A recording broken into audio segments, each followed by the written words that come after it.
About the Balls podcast with Mark Davis, Chris Meinhardt, Luke Rule, and Nick the Doc Skirkowitz. Good evening. It is Tuesday, September 17th, 2024. It is a beautiful night in South Carolina, in Florida, in New Jersey, and of course around the United States of America and around the world. This is All About the Balls podcast. This is overreaction to week 2 of the NFL, overreaction to college football week 3.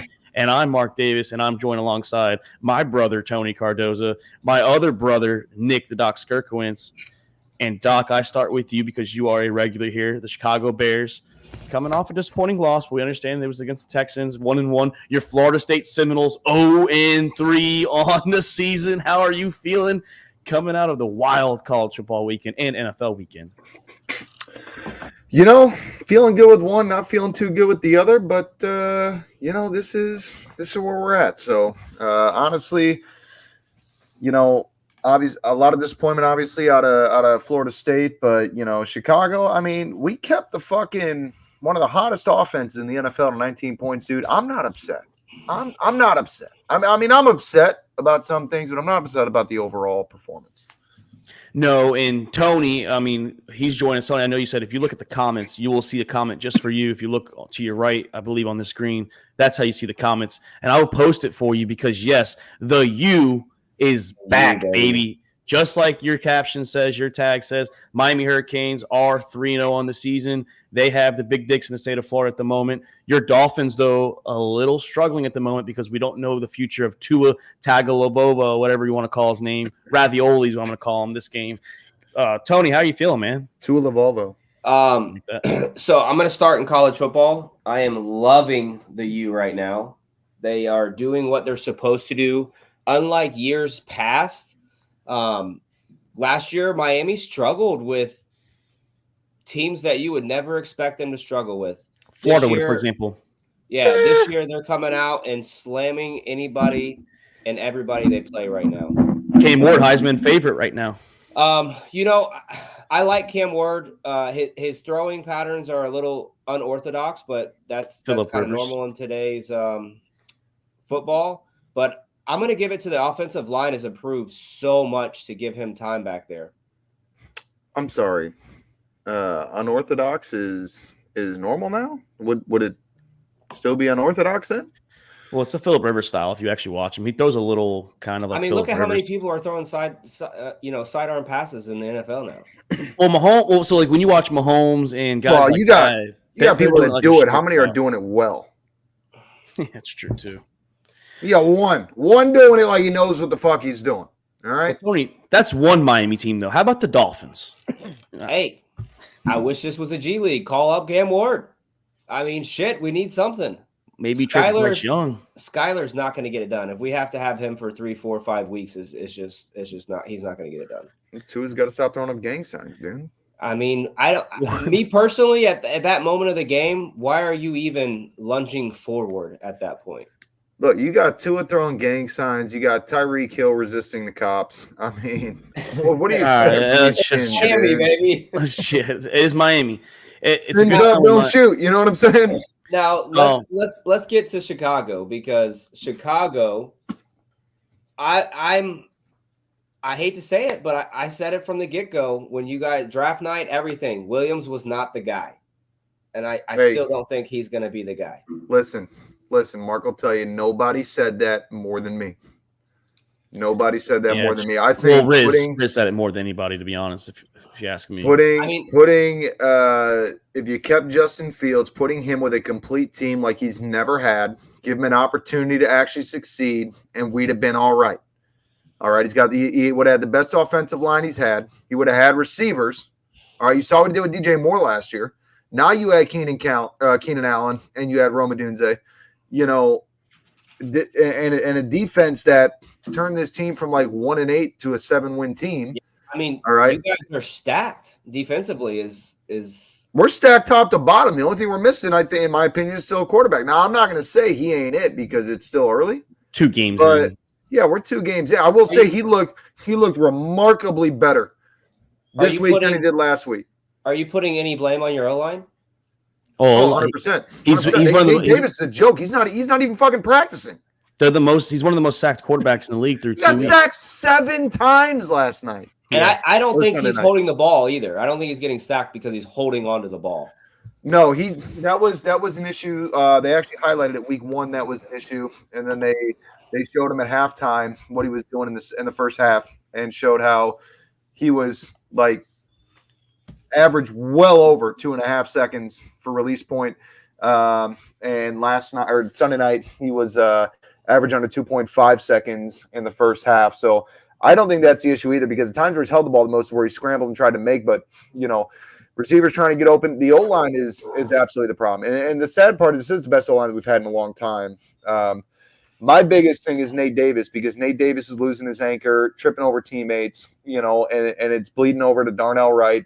It's causing issues across the entire line. But my biggest thing that I think is causing to the weakness, aside from the O-line, is the run game. The run game's got to be better. It's historically a terrible, heavy, powerhouse run team, and it has been absolutely atrocious. I swear to God, DeAndre Swift was 17 rushes for 18 yards, and that's where the O-line really comes into it, because they're not creating the hole. But honestly, watching Sunday night, DeAndre's making bad reads. Yeah, he looks terrible. I will agree there with you, Doc.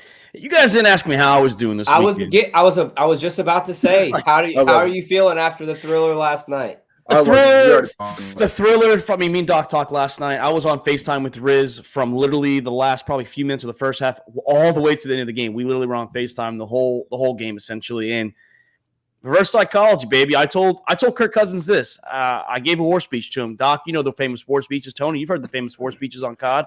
I called up Kirk Cousins. Yep. Well, I called up Captain Kirko before the drive, and I said, listen, buddy, you get this win, Waffle House Pussy and me on Atlanta, and we bring me home a cheesesteak from Philly, and we're going to have a good time. And Kirk delivered. He said, all right, time to put the big boy pants on.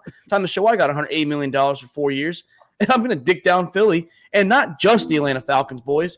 There's a new guard in college football, and it resigns in Austin, Texas, because we are now number 1 in the nation, the first time since Colt McCoy was there in 2008, the year we got fucked, where we should have went to the national championship, but they gave it to Oklahoma. But that's neither here or there. So it's been a good football weekend for my squads. The Falcons are back, baby. We're going to probably get dicked down against the Chiefs this weekend. Hopefully Taylor Swift doesn't show up to the game, and hopefully we roll past the Chiefs. But I don't know, man. The Chiefs struggled with a team.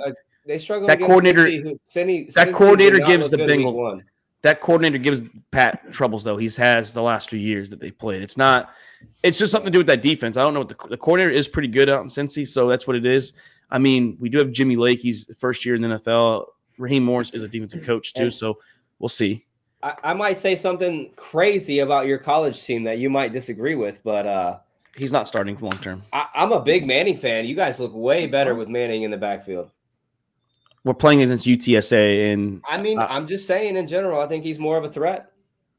I think he's more mobile, which is fine. But when he has to play Georgia and Oklahoma, I need to be able to know, because if you watch him, he still holds on to the ball way too long against UTSA. Against Georgia, but they're going to take you out of the game. You're going to get like the hits he got on you, the hits that UTSA put on him. And I love Arch Manning. I'm glad he's proven me wrong a little bit, but Quinn Ewers hasn't lost the job. Quinn Ewers was the Heisman favorite coming into this week, and he didn't look bad before he got hurt.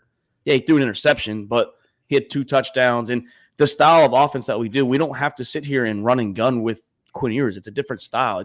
It's completely different. It's boring, like Luke says, but if you're winning, I don't give a shit how boring it is. It could be 10, 12 plays a drive. As long as we're winning, I could care less. The Michigan game wasn't – Quinn Ewers is 73% completion, 8 touchdowns, 2 picks. This guy is doing everything you need for an offense in blowouts, mind you, because when the blowouts happen, you start running the ball, you start putting in second string. Yeah. This guy is everything you want in a quarterback for a powerhouse football team. Anybody that thinks that Quinn Ewers has lost his job because Arch Manning is more entertaining or whatever the case, Arch Manning's going to get his chance next year. Next year. It ain't going to be that. Quinn Ewers, regardless of how good Arch Manning is looking, Quinn Ewers has done nothing to lose his job. Why would you not keep the guy in there? God damn this fucking mic. Dude was in the Final Four last year. Took us to the playoffs. Something that we've never been since the four-man the last 10 or it's four. He made it to the Final Four. We were one play away, Tony. We watched at your house. He was one play away from like the 12-yard line, wherever it was at. This year's 3-0. I get it. Not the same Michigan team, but that Michigan defense is supposed to be good. We knew the offense was bad, but he worked the defense. That's the thing. Tony or Chris, don't start with the Patriots and Tom Brady thing. Alan didn't know what he was talking about. And shout out to Alan. Alan wanted me to shout out Kirko Thuggins. He wanted me to shout out Kirko Thuggins. He's back, baby. But I mean, does he go number one this year, you think? I mean, he might get first round praise because a lot of these experts have like 6 quarterbacks somehow in the first round. He's going to be a top 2 quarterback. His injuries might maybe plague him a little bit. I'm not high on quarterbacks this year in the draft. We're going to talk about that definitely in the offseason. But, I mean, Doc's not really high on him. Chris isn't. I mean, I don't think anyone in the show has been high on these quarterbacks going to the next level. I didn't say he lost his job, but I'm just saying Team Manning. Give it to him. That's fine. 2025, 2026. Let him be there for 2 extra. You guys are going to be set for a little while. And the thing is, we're going to talk about it, but it's guys like Allen. It's guys like, I know you're not saying start him, but it's guys from other fan bases, not in Austin or the Texas fan base, that are saying start Arch. It's other people that are trying to create a controversial I'm saying don't segment. Fuck with what's working. And Sarkisian's not going to do it. He's not drunk anymore. He's a sober man. But let's talk about the first topic at hand, boys, and that is the New Orleans Saints and the Tampa Bay Buccaneers. And if you can chime in, it could be somebody else. Are they arguably the 2 best teams through 2 weeks of this NFL season? Derek Carr playing at an MVP level. Baker Mayfield, yes, not the big stats last game, but played an MVP-style game where you go into a hostile environment. You do get Chris Godwin involved. But are these the 2 best teams up there with Kansas City right now? I mean, listen, if you're talking through 2 weeks, because the numbers are there, all right? Let's talk about sustain and keeping it going. Baker Mayfield has been doing great things in Tampa Bay. I don't know if he's got that sustain like Patrick Mahomes' performance. Derek Carr, going back even the last few weeks of last year, he's like the top quarterback in the NFL for like the last 8 NFL weeks or something crazy like that. Skull, Riz. Skull, baby. Yeah, we'll put that on there for you. Riz says Vikings are the best team drunk. In the league. Take that shit off the screen. Riz is shit-faced drunk to be saying something like that. Jules, I will say they're going to be one of our segments coming on with the shocking or surprising 2-0 teams. They're going to be on. We're going to talk about Chargers in a few minutes, but I don't have the best team yet. If you're to Doc's point, if you're talking the last 2 weeks, I think Saints are hands down the best team in the league right now. If you're talking about the first 2 weeks. But you're talking about results. You're not talking about, like I said, sustain and what's going forward. That's the big thing. Well, the defense is taking a hold. I'm talking about 2 weeks. No, right. But that's what I'm saying. It's easy to say for the last 2 weeks. I mean, let's talk about the next 10 weeks. Well, that's what we're reacting to what we saw. That's what we're doing. This is an overreaction. And the Saints defense is going to be great. Yeah, I'd like to see what happens in week 5. And then if they're still doing this through week 5, then we could talk about it. And there's a good chance because, like I said, Carr's been doing this. Like I think it was the last 6 weeks of the regular season last year, and the first 2 weeks now. So the last 8 weeks, I mean, he's been like top quarterback in the NFL. Well, Chris wanted me and to. And they've always had a great defense. Their defense has never been horrible. Yeah. So that's what I was going to say was the defense is whole, and Chris wanted me to say this, right? Because he was going to say it, and I wish Jake was here. Well, Chris should have been here to say it. Clint Kubiak came from the 49ers system. He says that the New Orleans Saints, in his words, the New Orleans 49ers are a better 49ers team than them. You have Rashid Shaheed, that is a deep guy and the guy that does what Debo can do underneath with all the fucking gadget. Dude. He can do the gadget stuff. Then you have a guy like Chris Olave who's a better Ayuk. AK is playing at a level like Christian McCaffrey, yet a tight end is not George Kittle. Screwed me in fantasy but the O-line looks amazing. They got Trevor Penning looking like a first-round talent once again, and he was dog shit the last couple of years. And the defense, Tony, like you said, Cameron Jordan, ageless wonder out there. Chris said last 7 games, Carr 6-1, first in passing touchdowns, first in passer rating. So this goes back to last year. How many years do you have to go back that a team has scored on every single drive? Well, they punt it in like the late 4th, but still, like the first 15 drives they scored on. Yeah, like that's ridiculous. Like, and they play the Eagles this week coming up, and I think they were at 16 straight going back to last game. It might have been. I think what I saw was 15, so they might have jumped another one. Do you know the ratio of touchdowns versus field goals? I mean, they're up there in touchdowns. I mean, aren't they're averaging 45 points a game or some shit like that through 2 games. I mean, like that's unheard of. I mean, I get it's not probably they're not going to score 45 every week. Look, guys, the explanation is simple. All right, the explanation is simple. Derek Carr got word that he's starting on my fantasy team, and he was like, "I got a ball for my boy, dude." Dude, he was in the waivers. Like nobody drafted that guy in any of our leagues. Well, no, I have him in Dynasty. He's my second quarterback in Dynasty. I think Clint Kubiak, and we were talking, Doc, you know, Chris has said it, Dennis Allen should be fired. Clint Kubiak might save Dennis Allen his job. He might save Dennis Allen his job as a head coach in the league.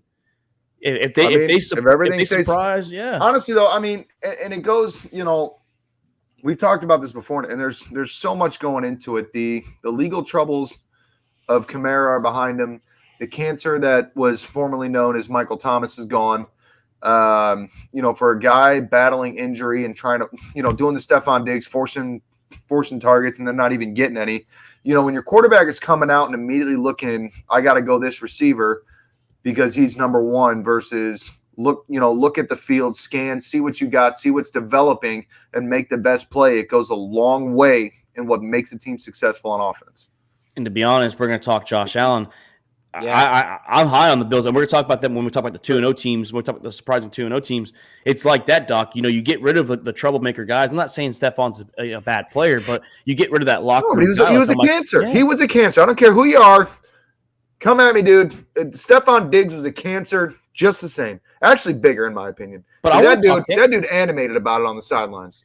But I do want to talk Tampa, though. Like, they lost Vita Vea for a few weeks. I think it was MCL sprains. It's a lot of MCL sprains this year. It's crazy. But Vita Vea, that's a big die in the middle there. Winfield missed last game. So, like, the fact that they held Jared Goff in that offense in check with injuries on the defense, that's a big shout-out to Tampa Bay's defense. The offense is still – Rashad White should be fine, they said. He got dinged up. But Godwin looked like Chris Godwin once again. Like, that was great to see for fantasy owners and for football fans in general. Chris Godwin is a fucking monster again, and Mike Evans is still Mike Evans. Yeah, I don't want to talk about this week's fantasy because the guy that I played in my big fantasy league had Kamara, he had Godwin, he had everybody. Anybody that popped up. Yeah, the league that I traded Cup. Did you tell Todd? Yeah, Doc. So that trade? So Doc, he calls me because he lost Jordan Love or whoever he lost, like quarterback. He lost someone. I had Williams. I drafted Williams. Oh yeah, so he drafted Williams, Doc, and he wanted a quarterback, and the guy was going to give him Stafford and Cooper Kupp. It looked like a good stacker, and you know he was going to give up CeeDee Lamb. You know, at the time, you know that's good because Cooper Kupp should get the points. You get the points with the quarterback, you're going to make up points. The Cooper Kupp gets hurt literally the week of the same week he trades for him. Yeah. I mean, he lost. I won the trade. I will say. Let me say this real quick. Let me see, because here's the problem with because you talk about missing players on Tampa Bay, and Jesus, what the fuck? Yeah, bad focus there. Well, Jules did have a question, guys. Well, hang on. Before we get to that question, because I was making a point here real quick. Okay. You know, we talk about what in the fuck is going on. We talk about the Tampa Bay defense being down people, but here's the problem with Jared Goff is you don't know what Jared Goff you're going to get, okay? Because Jared Goff is either going to get you 35 points and get you 300 yards, 3 touchdowns, or he's going to get you some dog shit, 125 yards, 4 hits. Maybe it's not that excessive, okay, but problem with Jared Goff is the consistency, and that's what the issue was in Los Angeles before he got traded. He had a great season last year, but again, consistency last year when you're going from a fantasy standpoint, because it tells a lot about a quarterback. But 16, 28, 28 is great. 20, not bad. Then 13, 33 and 26, great. And then 9 and 14. You know what I'm saying? I mean, for a guy that's supposed to be a stud quarterback, the amount of weeks that he's below 20 points in fantasy, which, again, a metric to use because it relates to passing yards, touchdowns, interceptions, fumbles lost, everything else.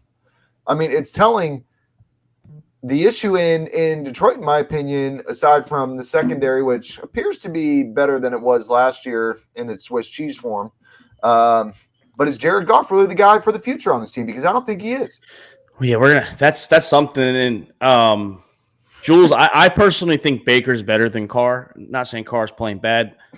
I like the weapons. Baker's got longevity. Carr's got longevity. He's been there longer than Baker. No, but I'm saying Baker's got that longevity for the future. Yeah. But I think right now, I mean, Baker's got the weapons. Baker's had weapons before.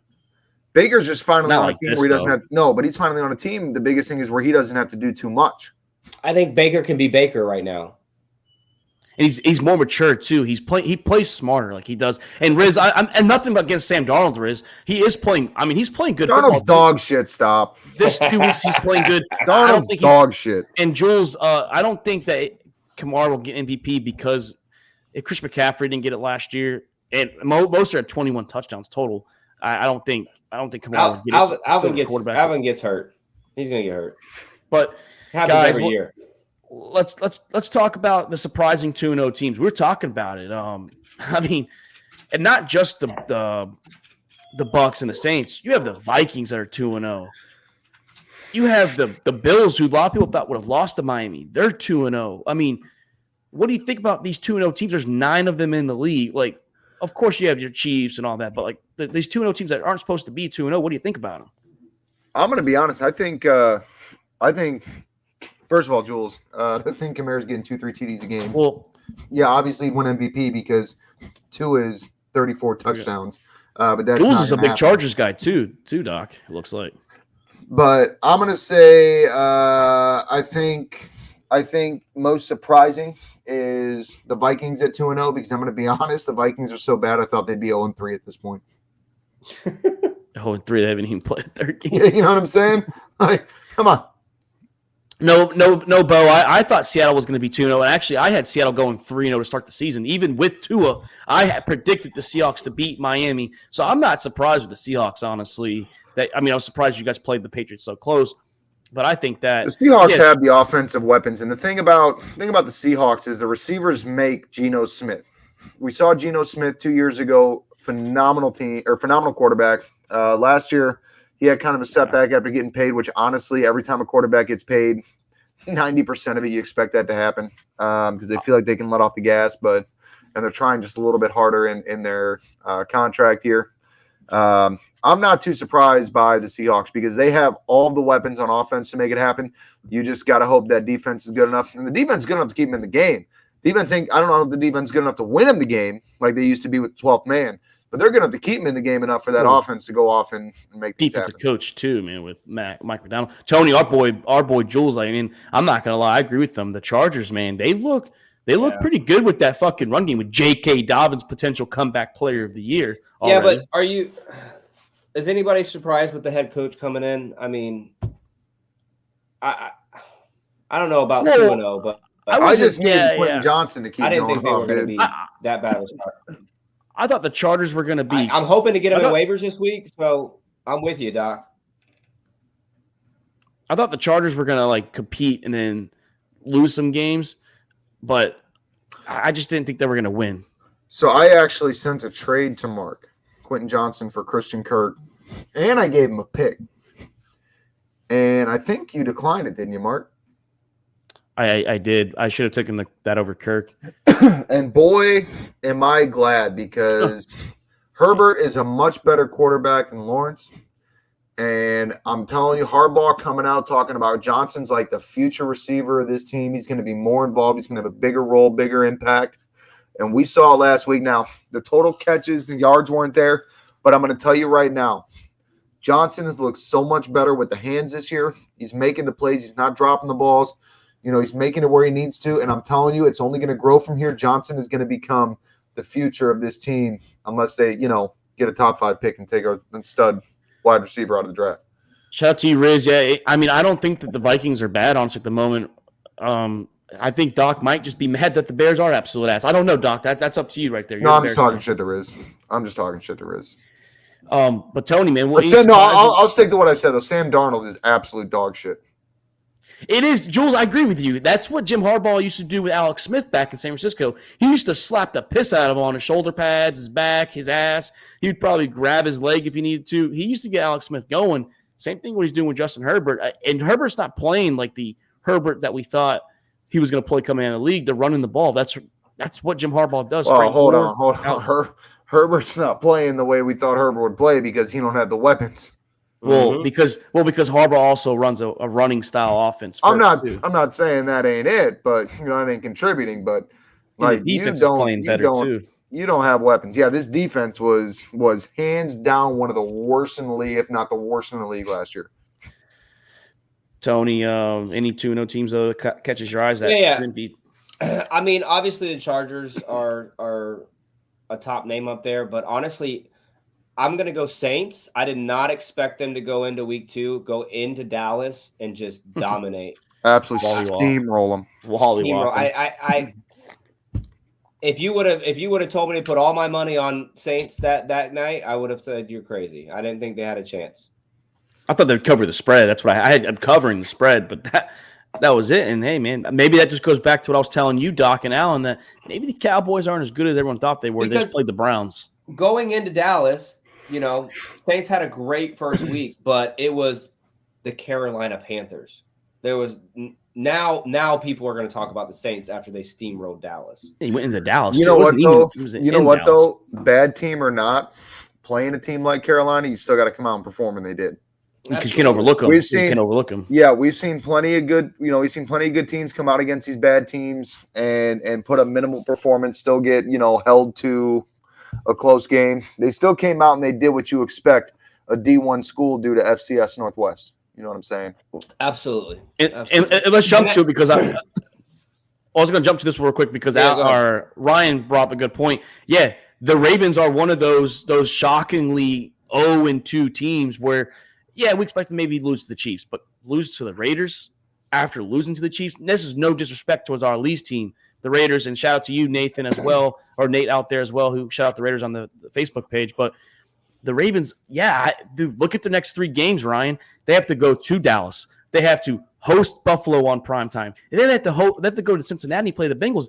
I'm not saying they're going 0-5, but that's a recipe in a road that could lead them to 0-5. And that's prime time. Joe Burrow warming up for the season. And that's Josh Allen, too, where Josh Allen, shout out to the 2-0 Buffalo Bills. Glad to say that I had confidence in my boy Joshy Poo out there. So I don't know, Ryan. I think it's a very, very big spot. It's a must-win game for Baltimore week 3. It really is. I think by the end of it, I think the Ravens are 1-4. I think maybe a win against Dallas, but I'm going to take them a loss at Buffalo, and I'm going to give them a loss at Cincinnati. I should get you in the Discord, Tony, because Luke called my Falcons a soft defense, but I think his team needs to look in the mirror because the Ravens defense has given up 27 points and 26 points back-to-back weeks. They are last against the pass. They're the 32nd ranked team against passing offenses. That's pretty bad. Against Gardner Minshew, by the way. Might as well be 32nd in passing offense. I think it would be obviously the shocking 0-2 teams. I don't think there's any debate here. It's definitely the Baltimore Ravens and the Bengals, too. Bengals, yeah. You can't lose the Patriots week 1 in the jungle. That's true. It cost Doc Survivor. That's what it did. It cost Doc Survivor. And I screwed up because I didn't look at the numbers. I'm honestly not as surprised when you look at Joe Burrow's history. I saw the metric come up this past week. Joe Burrow is 2-11 in the first 2 weeks of his career. 2-12 now. So, it's getting worse because it keeps going. But like Joe Burrow, I mean, and I know I've said it before. Even in the last season, that's why I said this is primetime Joe Burrow eating up season in week 5. Joe Burrow typically comes out soft, and we talked about how he's never had a training camp, and this is his first year. Clearly, that ain't it. Clearly, the man just can't play in August and September. Ryan, it's not the theory about they couldn't stop Derek Carr. The Ravens and Saints are 2 completely different offenses. If I'm the Ravens, honestly, I don't even want to use Lamar as much. I put Derrick Henry and I run right at fucking Micah Parsons and I say, stop me. If he can stop Derrick Henry, then you start doing something with Lamar. You got to run the ball against Dallas. You need to mimic the Saints, run the play action, open up the passing game, get the ball up with the run. Yeah. Hard bruising, the shit that – and this is where – the Ravens are going to make their mistake against Dallas, which is running their offense. That's you saw what worked against Dallas, not what worked, but excelled against Dallas. And you're going to come out here, big dick energy, thinking, "Hey, we're going to do it our way," and think that's going to win, and they're going to get stifled. And Jules, if the Saints do go to the Super Bowl, Tony, by the way, this will be the third time that a home team hosts the Super Bowl if the Saints can get there. Yeah. No, Saints don't go to the Super Bowl. And So.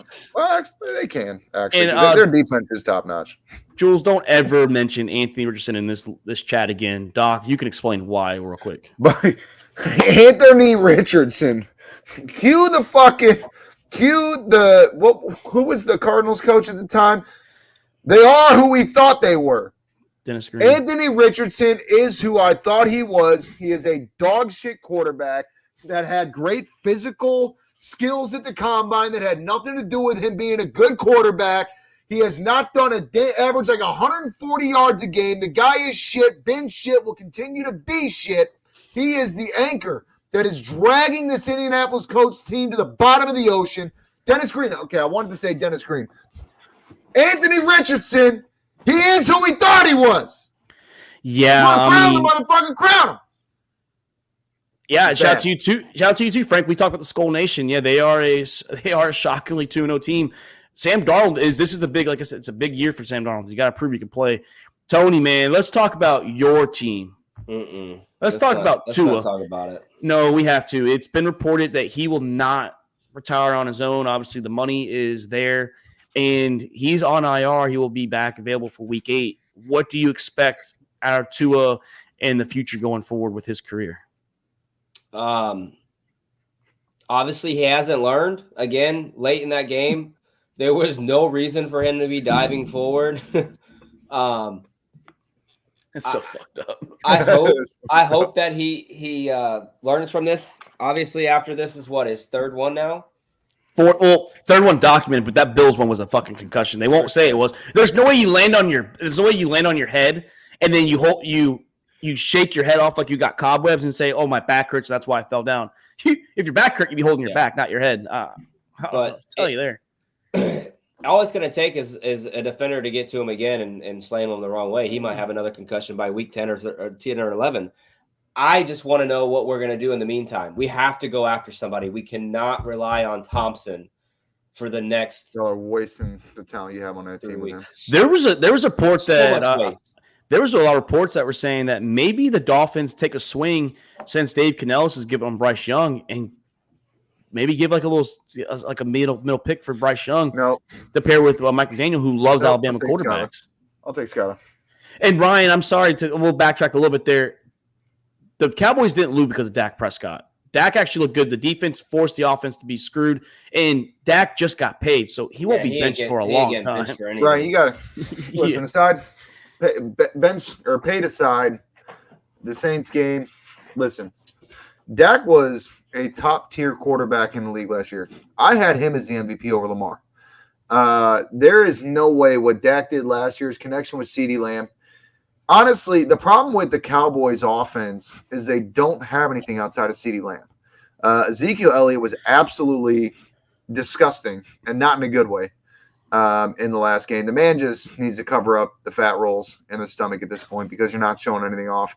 CeeDee Lamb is really the only offensive weapon. Brandon Cooks, not a terrible receiver, but, you hope he doesn't get suplexed again midfield and find his way out of the rest of the season. But they don't have much more weapons outside of CeeDee Lamb. And the problem is this team did not do enough in the offseason to build off of what they had last year. They had a team last year. They could have built. They didn't make the moves. And that's not on Dak. Dak is doing his job. Yeah. And I hate I don't hate the Cowboys. Fuck the Cowboys. I don't hate them. But let's get back to Tua, Tony. And I don't want to tell a man he should have to retire. Like, I think it sucks that you have to make the decision. The NFL does have to figure something out. And I'm not saying this to be rude. If someone is meant to wear a Guardian cap or the new helmet that Roger Goodell has told Pat McAfee and them that they have a new helmet ready to go that's safer than the Guardian cap, then he should be the guy. He should be like the spokesman for it. I think he comes back with it for sure. Like he has to. He has to. Yeah, he has to. But if I'm Tua, go be a commentator somewhere. Go be a quarterback coach somewhere. Do something. I feel like for a network. Do something. He's going to be a CTE. Yeah, he's going to be a CTE experiment here very shortly. And he's going to be. I mean, you can't keep. I mean, this is 3 or 4 in the last 3 years. Not 4 even years and 3 years. 4 and 3 years. It's been 4 and 3 seasons. It's not even. It's not even. We're only 2 like, weeks into the third season, though, Mark. It can't be 4 and 3 seasons isn't even the big thing. The big thing is like, dude, this is like big ones. I mean, the man is throwing up gang signs on the field. You can't be doing that. Well, so and I hate to say this, he was out cold. This one, he was out cold for a no, minute. it was his eyes rolled back. He was done. No, I'm painting a bad picture there, Chris. No, so the thing with I hate to say it because it sounds like I'm a businessman. If I'm the NFL and I'm the Miami Dolphins and I recommend you to retire and you're not going to, I get it. He's got his contract. I write up another like small contract saying you could not sue us 20, 30, 40 years down the line if you have permanent brain damage or whatever. Because if I'm pretty sure there's liability waivers in there because if that was the case, there'd be a lot of lawsuits going on right now for sure. Like Tua is the reason that Pee Wee parents will not let kids play football. Yeah. Because it's clear that they don't care. This is the point where the NFL needs to step in and go, dude, you're done. Like, and honestly, I don't even think that Tua adjusting the game plan and stopping the run and the acrobatics and everything else, I don't even think that that's something that he could fix because this dude is getting manhandled like a rag doll out there and getting slammed straight on his head. And how much sarcastable, to reference South Park, can we play before we stop making hits altogether? There's only so much you can do to protect somebody. This is just a guy not cut to be physically playing in this league. And it wasn't a hard hit neither at all. And speaking of NFL injuries in general, dude, there's a lot of them this week. Cooper Kupp out. Rashad White got hurt. St. Brown got hurt. Justin Jefferson got hurt. Vita Vea we mentioned. CMC's a fish on IR. Debo Samuel out in midseason form already. You know, didn't Hollywood Brown go like Hollywood Brown's out for the season? Yeah, he went out last week. He should be out until they just announced he's done for the season until middle of January playoff time. Yeah. It's wild that the NFL Debo injuries as well. are Jules is right. Debo got hurt. Yeah, I mentioned Debo. Yeah, and last year it was quarterbacks. It was a lot of quarterbacks. This year it's the other guys. I mean, and I just don't understand. Like, how are these players not? Should they play preseason? Is this what it is? Like, they're not training hard enough in the offseason. That has anything to do with it? No, because that just opens up more opportunity to get hurt. Pacheco as well. Yeah, Pacheco. Yeah, I mean, it's honestly guys. It's guys finding new ways, or I wouldn't say new ways, but it's guys being more aggressive at the trigger points to get somebody down on the ground. Where you just body somebody straight up, go down. Now you're doing all these twists and turns and getting on top of ankles and everything else. It's just the nature of the game. Keenan Allen's going to be back, Jules. He was kind of like a 1 week thing. He's not long term. My thing is, if Miami wants him to retire. Oh, back to that one? Okay. We can go back. Yeah, I didn't get to finish that. No, that's fine. That's fine. So with Tua, them wanting Tua to retire, right? What are they going to do? That's what I want to know. So Jake said, "Who are we going to go after? Because we have to go after somebody. Skylar Thompson is not going to do. And if we wait too long, we're gonna lose all hope in playoff contention at this point." I'll tell you what Jake's buddy Josue said. Jake's buddy Josue is a Miami Dolphins fan too. He believes that literally Tua set the Dolphins franchise 10 years back, a decade. Because what's now going to happen is they're going to keep trying Tua. They're going to keep attempting this experiment if he's going to stay healthy or not, and it's just going to keep setting you guys back. How many more years do we have of this talent, though? We don't. I mean, what, 3? And we only got Tyreek for 3 more years. Well, isn't it 4 now? Waddle, did he sign an extension? Waddle did an extension too, but you do have Jalen Wright and A-Chain. Yeah, Mostert's kind of on the back end of it. On the back end of it, but A-Chain's also an injury risk. We should have been in contention with this talent the last 2 years. I just don't know, man. Quarterbacks watching from the emergency room. I understand. That's what I'm saying. But if you're battling these injuries every single year with Tua, like it's going to set you. I agree with Josue. It's going to set you guys back. I mean, I don't know about 10 years though. I mean, Jules, he did have a great season last year. He did. Tua had a good season last year. Listen, couldn't win a playoff game. Tua, we've seen this. We've seen this with Tua. This is not something new. This isn't something that he goes 4 years, has one, 4 years, has one. I mean, if he comes back, he's going to have another one by the end of the year, early next year. And, you know, his brain is just going to continue to turn to mush. Even if he can step out on the field, he won't be, he'll be cross-eyed. What was the dude from the Water Boy? He'll be cross-eyed now. He'll see 2 Tyreek Hills out there. trying to hit one of them. Surprised Throw you the one in the haven't middle. made a radio joke yet, but The only problem is the other one is wearing the other team's jersey. well, Yeah. I want to hit on Jules' said. Jules, I think that your statement's accurate, but not truly accurate. Jalen Hurts has only had truly one good year. It was with Shane Steichen as his offensive coordinator the year they went to the Super Bowl. Last year, Hurts took a step back. He really did. And that was before Barkley. He took a big step back with Jason Kelce on the team. So I think that it was Shane Steichen in the mastermind that he does with quarterbacks, which is kind of why I thought it would be cool to see Anthony Richardson with Shane Steichen. But I think Jalen Hurts' play has fallen back since last year. I also think Sirianni is a immature, not ready now coach. I mean, they did this is the Doug Peterson experiment all over again. Only they didn't find the immediate success. But yeah, speaking of quarterbacks, Bryce Young, Dave Canellis came in this year with Dan Morgan or Morgan. I don't know if it's Dan Morgan. I think that's a fucking Morgan. Whoa. Hold on. Frank, no way. 0 shot. What he said? No, stop, No. Frank. No, buddy. No, buddy. Listen, I think the only Russ one is that healthy needs- too. By the way, Frank. the only one that needs to go for Russ right now is the CBS broadcasting booth. Not right now. Okay, wait. But no, let's go to Bryce Young though, real quick. And the big news came out yesterday that Dave Canellis made his first big boy coaching decision. He told the GM Morgan, he told the owner Tepper, this is not my guy. I didn't draft him, and he praised him. And then he praised him, and then he watched film and he said, "Yeah, he's done. The Red Rifle's back. Andy Dalton will be the starter." So, what does this mean for the future of Bryce Young? Is it just kind of sit there and learn? I mean, his confidence is definitely shot now. If he already had confidence issues, it's done. Bryce Young is like any other first-round quarterback that didn't make it. He's going to be a spot starter somewhere. He's going to be a bench role. I mean, the guy is just not good. He's going to get a shot again. He will get a shot. He's going to get a shot because somebody's going to get hurt where he's backing up. First overall pick usually gets another shot. Somewhere. I mean, I don't think you can say that until Andy Dalton comes out and does something in Carolina. If he sucks too, then what do you do? Well, no, he's gonna suck too. I didn't even know he was still alive, let alone. I think Dalton's gonna hit Leggett, Thielen, and Deontay Johnson. I'll tell you that. You think Deontay Johnson's fantasy shoots up?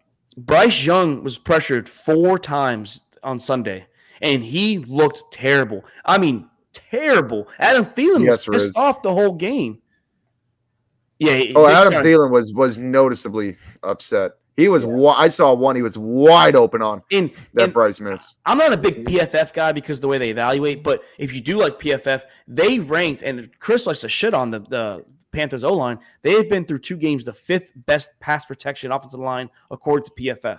So it's not the offensive line. Doesn't help when your fucking quarterback can't see over. I think the problem is because Bryce can't see over. Get the man a stepping stool under center, and I think you're going to see a difference. He's my height, right? He's 5'9".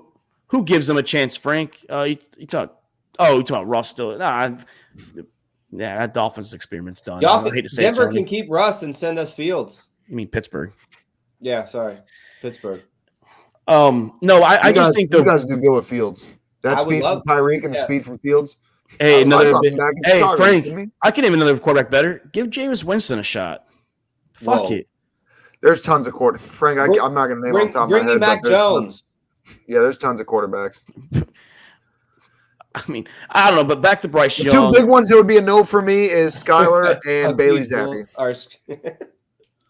But until he added inches. That wouldn't be the first time he's added inches. I want to talk this game. Bengals Chiefs. Bengals Chiefs, baby. Tony's like, I got a foot long. My wife tells me every night. Bengals and Chiefs. I'm a yard short. Jesus Christ. Dude. Bengals and Chiefs, boys. Once again, goes down to the wire. Joe Burrow, Patrick Mahomes has played 5 times. It's been I think it's the first time in history that the first 5 games in a hit rivalry has been decided by 3 points or less. They've come down to 3 points or less every single time they played each other. Now Mahomes is 2-3 against them, but Mahomes was outplayed. The Bengals outplayed the Chiefs. The question honestly I want to ask is, did the refs bail the Chiefs out, or did the Bengals beat themselves? Well, in that last drive, the defender 100% got there early. I mean, you can't doubt that. I mean, it was clear as day.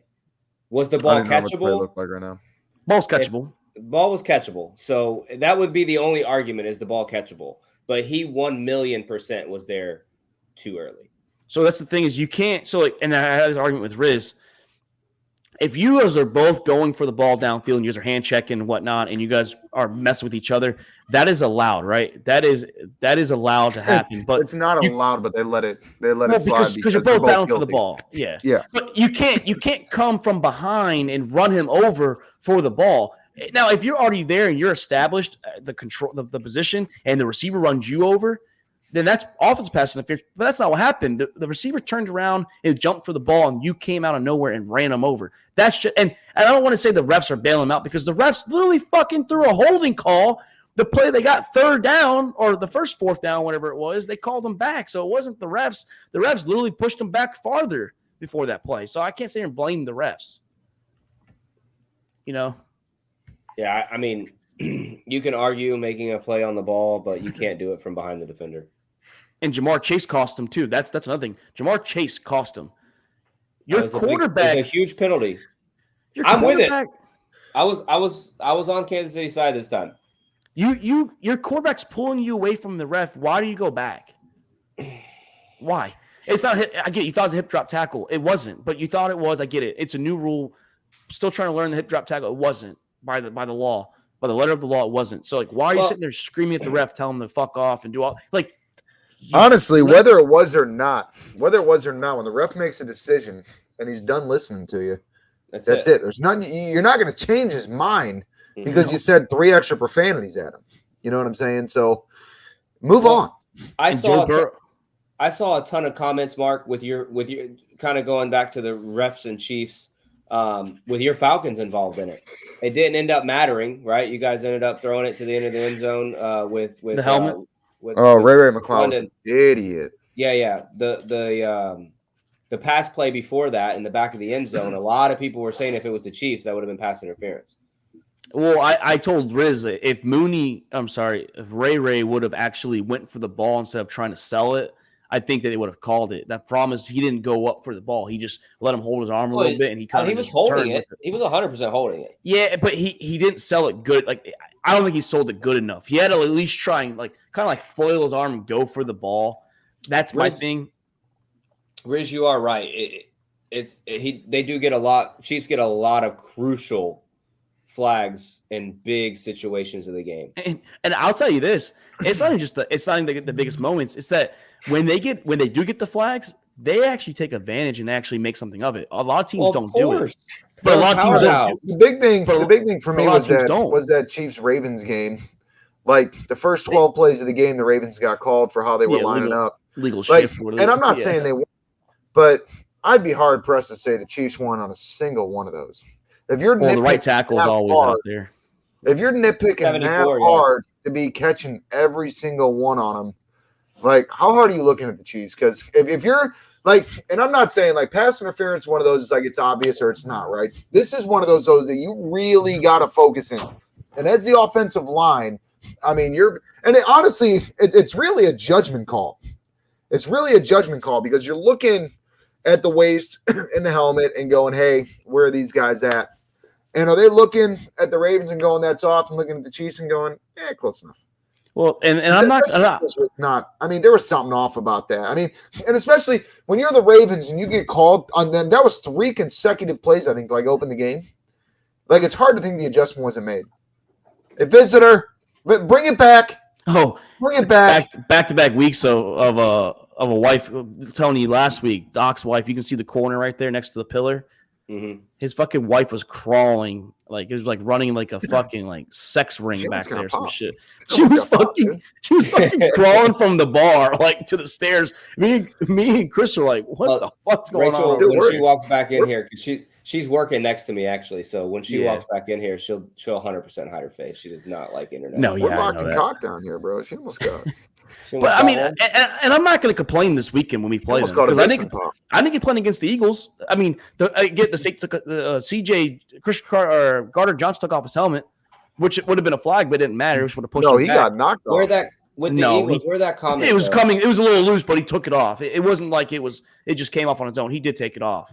Jules made a good comment way earlier about Kelsey's retirement over in Philly, and they had a lot of linemen downfields in their game today too. Well, they were down the field.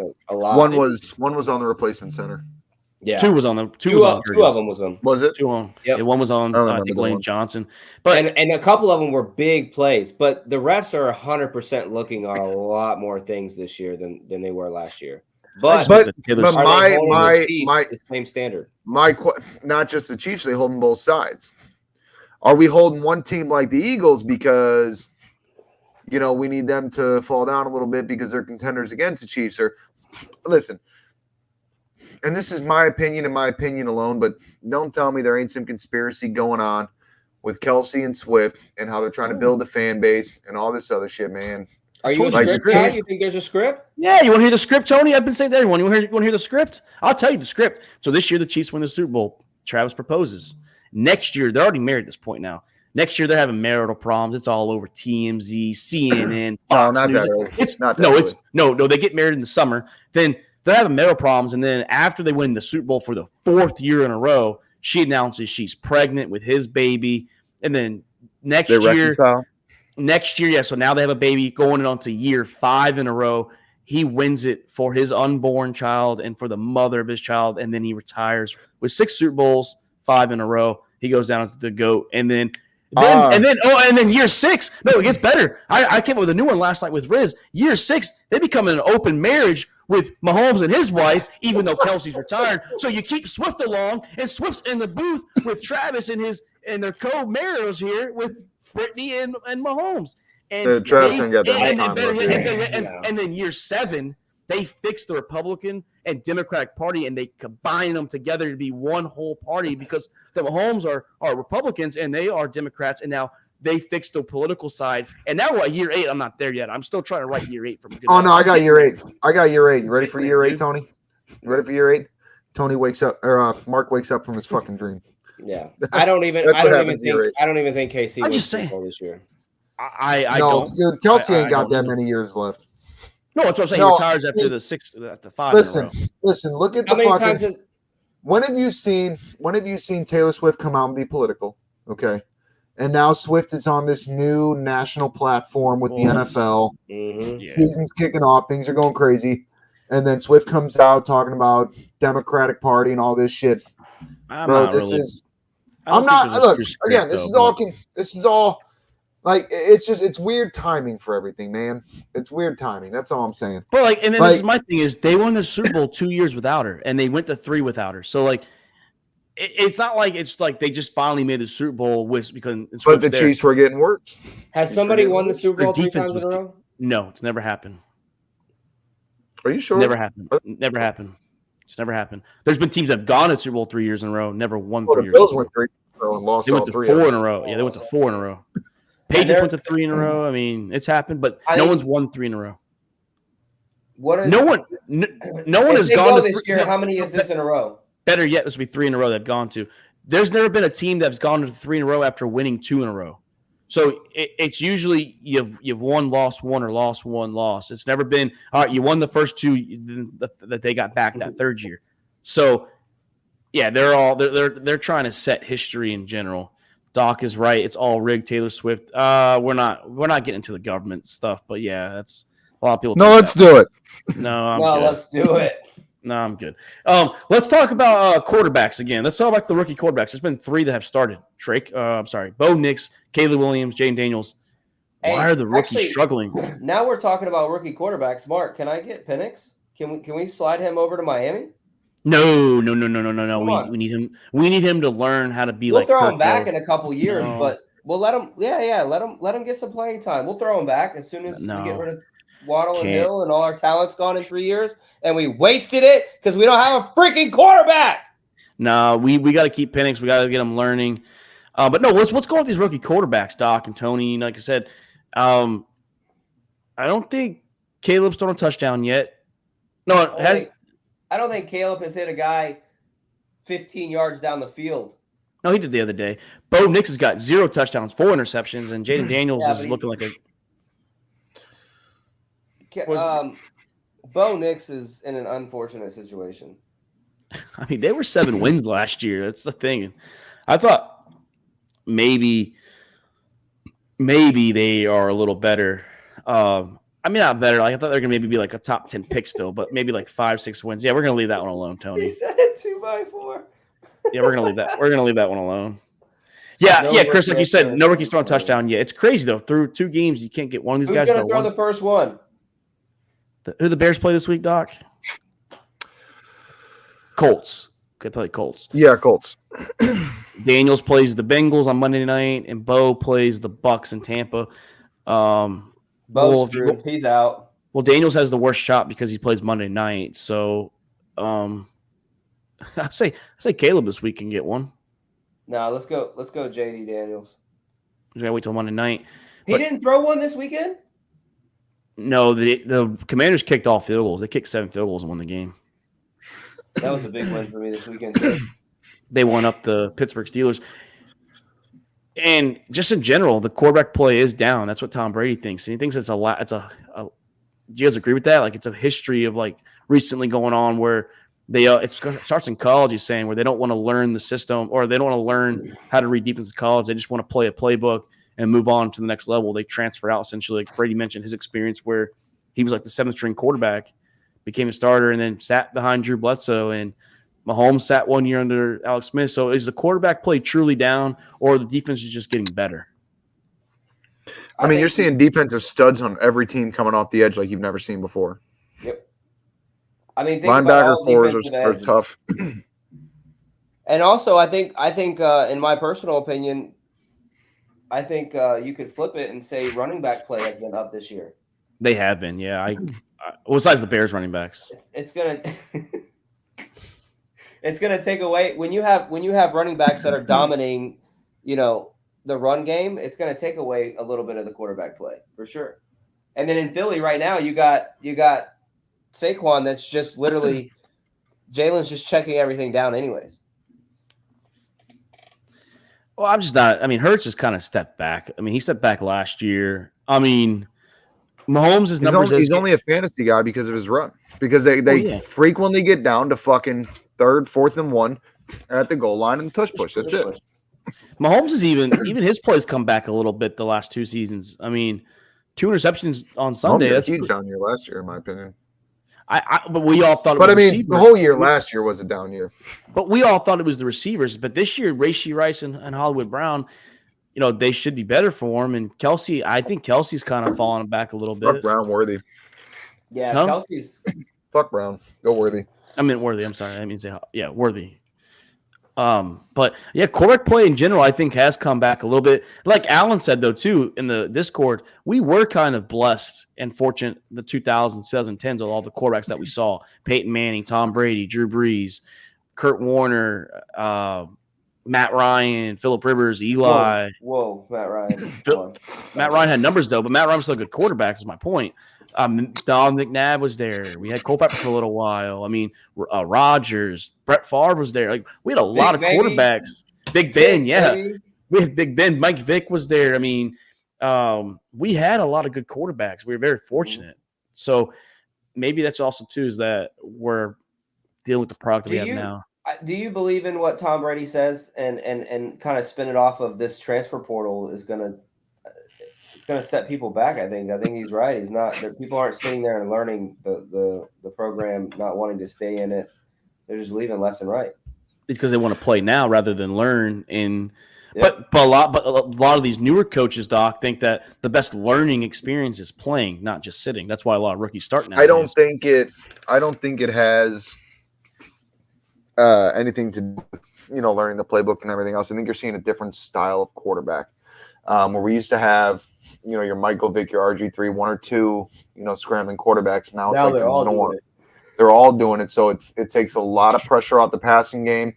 As soon as a guy gets into pressure, instead of the offensive line stepping up, instead of a guy waiting in the pocket, making the pass, hitting somebody, even a check down. Tom Brady was the check down king. All right. So you want to talk about Jalen Hurts doing check downs. Tom checked down Brady, did it better than anybody else I've ever seen. The guy was able to hold in the pocket, and he had that emergency outlet that he needed, that he could hit if he needed. Now these guys are scrambling. Justin Fields, Lamar Jackson, all these Jaden Daniels, all these guys, instead of waiting in the pocket making the play, and I'm not saying it's a bad thing. I mean, you scramble, you extend, however you do it, but how many times we see Jalen Hurts do it yesterday and miss the mark? You know what I'm saying? So I think for me, it's a different style of quarterback. It's a smaller, leaner quarterback, moving with his feet versus with his arm.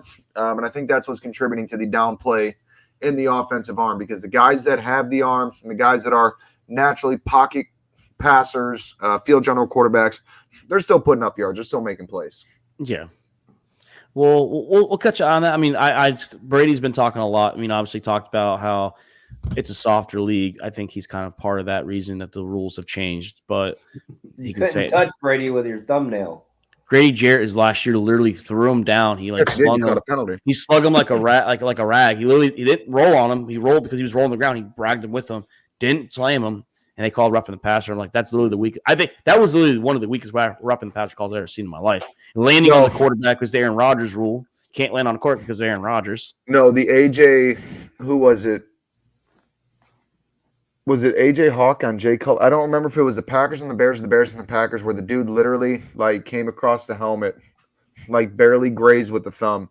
They called roughing. Didn't knock him down. Didn't even move his head. Nothing. And they called roughing the passer. Can't touch the face. And Ryan, I heard what Ryan Clark had to say. You know, he was kind of a hater last night on the Falcons before the game and after the game. He said, Nick Sirianni gave us the Falcons and Kirk Cousins' life, but hey, that's why you play 60 minutes. I'm sorry that Kirk Cousins looked better. The second half, he was 13 of 16 with 100 plus, I think it's 150, 160 yards and 2 touchdowns. Kirk Cousins, second half, did look better. Is he back? I don't know if he's 100% back yet. That's something that we'll learn over time, but he did look more confident. He did more play action. We didn't do any play action week 1, which was good to see this week. It was really nice to see that, but I'm going to be honest, outside of the last drive of the game last night, I was not overly impressed with Cousins. I wasn't overly impressed, but I felt happier what I saw. Yeah, it looked better, and it was hard to really, give him the opportunity because the run game was just dominating so well, and you stick to what works. But at the end of the day, there were plays. Cousins he's got to do a better job, and he's with a new offense, new team, new scheme, So I think that the change in the play calling this week was a huge step, and I think we'll continue to see improvements, and I think he'll get there. But yeah, I wouldn't say Cousins is back yet.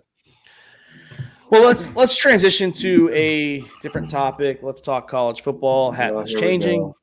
Well, it's college time. NFL's done, and there's a new guard right now. Yeah, we're gonna talk. We talked to them, Tony. There's a new guard at the top. There's a new regime at the top. It has consistently gone from preseason rankings. We were number 4. When I say we, Oklahoma will fix that. Oh, it's fine. We're talking Texas Longhorns. They were number 4 after week 1, number 3 after week 2, number 2, and after week 3, number 1. What do you guys think about the Texas Longhorns at the moment? Are they rightfully the number 1 team? Because back in the old days, if Georgia would have won that game the way they did, Georgia does stay at number 1. So what do you think about Texas at being number 1 and Georgia coming back to number 2? No, back in the old days, on a 14-3 win against Kentucky, Georgia does not stay number 1. I don't know. Alabama and Georgia stay usually. No, I've seen teams flip. If Georgia had that game against number 5, whatever, that's one thing. But I have seen teams get flipped many, many years ago for similar stuff, especially when a team dominates like Texas did. I think it's a good spot for them. I don't think it's wrong. I'm not going to sit here and say that they're not number 1 because they're in contention. When you're talking about college football and landscape today, you look at the grand scheme, you're looking at the playoff picture, and I think that when you talk about the top tier teams and who could be number 1, Texas is definitely in that conversation. I wouldn't say I'm not saying they are a clear front runner. They're the new Georgia this season, but I don't think that it's wrong by any means for them to be number 1. Georgia played a weak game against a weak Kentucky team. I wouldn't say weak Kentucky, but a Kentucky team they should have dominated after what they did to Clemson. So I'm all for Georgia moving down, Texas moving up. I think it's a good spot for Texas. But they're definitely in that conversation. There's probably 4 or 5 teams in college football right now that I would say are candidates for that number 1 spot. and Texas is definitely in there. Tony, what do you think? Do you think that they got it right after the Yeah, first few weeks? 100%. You can't go in as a number one team. And wasn't it like 3-3 at half and ended up 14-3? 13-12 was the final score of the Georgia game. 13-12, yeah. You can't struggle against an unranked Kentucky team and stay number one with how good Texas has looked this year. Especially when your backup does come in and Arch Manning look the way that he does, and you know that you're not in a Jordan Travis situation. That tells you that this is a powerhouse team that's going to continue to build and get better. Yeah, I mean, obviously, I'm a little homer here. I'm a little biased. I mean, of course, I think we are the number one team at the moment. Like you said, Doc, that can change. We have to play Oklahoma, and then following that, literally the next week, we play Georgia. So, like, October 5th and October 12th, yeah, that's going to be 2 big weeks in a row. Or actually, I think it's October 12th, October 19th. Yeah, October 12th, October 19th, we play Oklahoma in Dallas in the Cotton Bowl, and then home against Georgia. And then, yes, we have to go to College Station last game of the year. So those are 3 big games where it's going to prove if we are number one. And I would love to at least win one of those games against Georgia and Oklahoma. I prefer to win both, but I would love to at least beat – I want to beat Oklahoma more than Georgia because of the rivalry. We lose to Georgia, it is more respectable, in my opinion, still than losing to Oklahoma. 100%. 100%. I don't think you got much to worry about in College Station because I don't think I've ever seen a team able to field such talent and blow it as much as I've seen Texas A&M do since Jimbo Fisher started at this school and started with the NIL. But no, I think and like I said, I don't think anybody right now is like a clear this is the team of college football like we saw with Georgia the last couple of years. But I think, Georgia, Texas, Michigan, not a chance. Notre Dame, not a chance. But Missouri definitely making a case for themselves. I mean, they're Ohio State. I mean, those 4 right off the rip are, 4 teams that you can make an easy case for as fighting for that number one. Missouri, I think, is a bit lower. I don't know that Missouri is number one quality, but I mean, they definitely deserve to be in the conversation with the way. Doc, how do you feel about Oregon this year? I'm not sold on them yet. E, what up, E? I know Dylan Gabriel. Oregon, I think, has not handled the way that they should have, considering the team that's been put on the field and how well they should be playing, especially losing, Bo Nix and bringing in Dylan Gabriel, who I think should have been a seamless transition and continuing to keep this team strong. But Oregon, they were the ones that struggled against Idaho, weren't they? Yeah, they struggled with Idaho the first week. They won by I think it was 7 or 10. You can't do that. You're talking like Boise too. Boise struggled. You're talking like Georgia and Kentucky, right? And then you're talking like Oregon and Idaho. Like I can't even put them on camera. All right, that's how bad Idaho is historically. I knew E was going to ask about Colorado. Let's fucking talk. Wait. Let's talk about the circus of the NCAA. Wait. Let's. I want to answer Brian's page real quick because it's going to be quick. I don't know if we covered 45 against UL Monroe, and I don't think that we need to cover them to be number one. If we win by 30, we're not going to drop down to whatever. Like you don't need to beat ULM by 45. Yeah. Honestly, anybody that takes that bet is.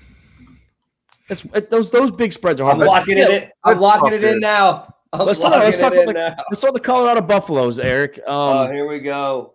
Yeah, okay, they came back and beat Colorado State. That's great.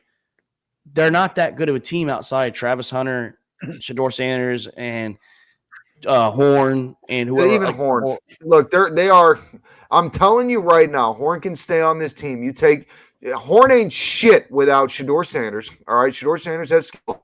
Travis Hunter has skill. He's a two-way player, and that's the only reason why Colorado has any semblance of defensive respect is because Travis Hunter also plays on that side of the ball. You take these 2 players off the Colorado Buffaloes, and they will get kicked back to the Pac-12 because of how dog shit they are. Prime time or not, this team is fucking terrible. I've seen an 8th grade Pee-wee team play a better all-around football game, have better offensive line coverage, get after the opposing quarterback better than this shit Colorado team. Is he a Colorado fan, Tony? No, he just likes to stir up the controversy in college. No, and like you said, I mean, this is the biggest, like, when we talk about, this is like the Travis Kelce, Taylor Swift level PR stunt by the NCAA. All right. By the NCAA. And here's the thing I love the most is everybody talked about the skill that he had at Jackson State. And he brought the whole – listen, if these guys were worth a damn, they wouldn't have been at Jackson State to begin with. Someone misses you, Doc, by the way. I miss you too, Brandon. Thanks for the love, dude. Yeah, you're right, Ryan. You're right, Ryan. You can't take them off the team, but even on the team, they were a 4-win team. I'm not saying take them off the team. I'm saying next year when they're gone. When they're gone next year, this team will be shit. I wouldn't be surprised if they're already shit. Well, yeah, they'll be even worse. That's the hard part to them. Yeah, this is a team, and mind you, this is a team with such a great coach in prime time, and such a great team that came from Jackson State because that team was so good in their dog shit Power 30 conference. Okay, that they started out 2-0 and finished 4-8. So don't tell me that this team is good. This team is awful. Well, this team couldn't stand up to my high school team that would get blown out 49-0 every week. Let's look at Colorado real quick, right? So they're in the Big 12 now. Obviously, they came back to the Big 12 ironically after Texas and Oklahoma left. They left when Texas and Oklahoma they're were going to there. get kicked out again after this year. But that's a different topic. But Colorado, right? So they got blown out against Nebraska.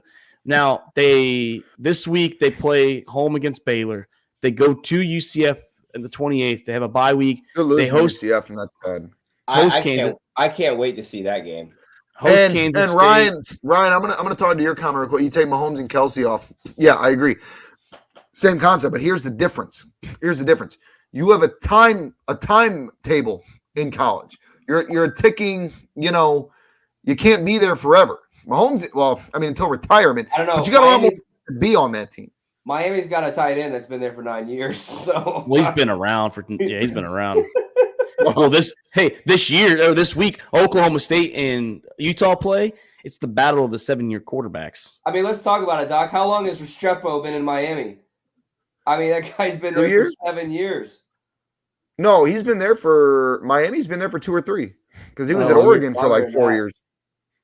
He's been here since the last time we played Florida. He was there. That was 4 years ago. You're thinking, wait, what was the name you said? Restrepo, our little short wide receiver, receiver, number 7. Yeah. I thought. Oh, I was talking about tight end. Tight end is a 9-year player. Yeah. McCormick's been there 9 years. Yeah, but Restrepo's been there forever as well. I would have to look. I got to look him up. I don't even know he existed. He's 22 years old. He ain't been there 7 years. He's been there forever. He's 22 years old. It kind of reminds you of reminds you of Jeff Dempsey or Dempsey, whatever it was from Florida, the running back. It felt like he was there for fucking 10 years, but he wasn't. He does, bro. Restrepo, we said it when we went to the Florida-Miami game. Felt like he'd been there forever. Hey, Restrepo's in his 5th year, which is not unusual if you're a redshirt freshman. Let's talk about Allen's team, though, the Tennessee Volunteers. They look good. Are they legit? Are the Volunteers a legit team?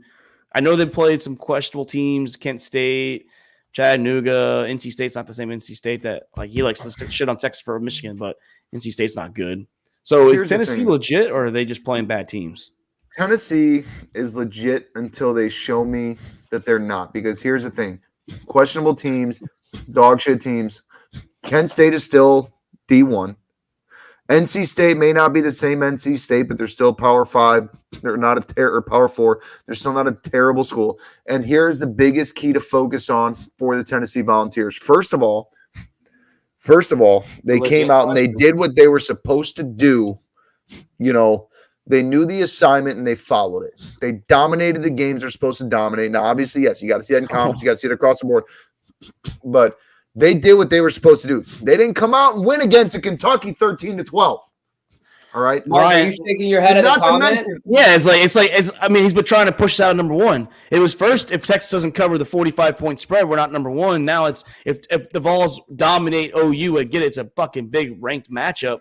We go jumping from 4 or 6 to 1. They're gonna jump all the teams in front of them. They're gonna jump Ohio State, Alabama, Georgia, whoever else is there. I mean, if they all lose or win by 1 against nobodies, and Oh, Miss But has that's been not going to dominating happen. folks too, and I mean, and like No, we're just gonna- if you're asking like if they dominate OU, no, they don't move to number one. If they dominate OU because do they move up? I mean, Yeah, they might move up, but they're not going to they one. might move up. But if you need 5 other teams to lose or play like absolute dog shit for it to happen, If Texas but wins against UL Monroe 48-10 with Arch Manning, it's only 38 points that we didn't cover the spread, and they beat Oklahoma 42-17. They're not pushing Texas back, especially with a backup quarterback in his first career start. 47-0 and pushing Texas back.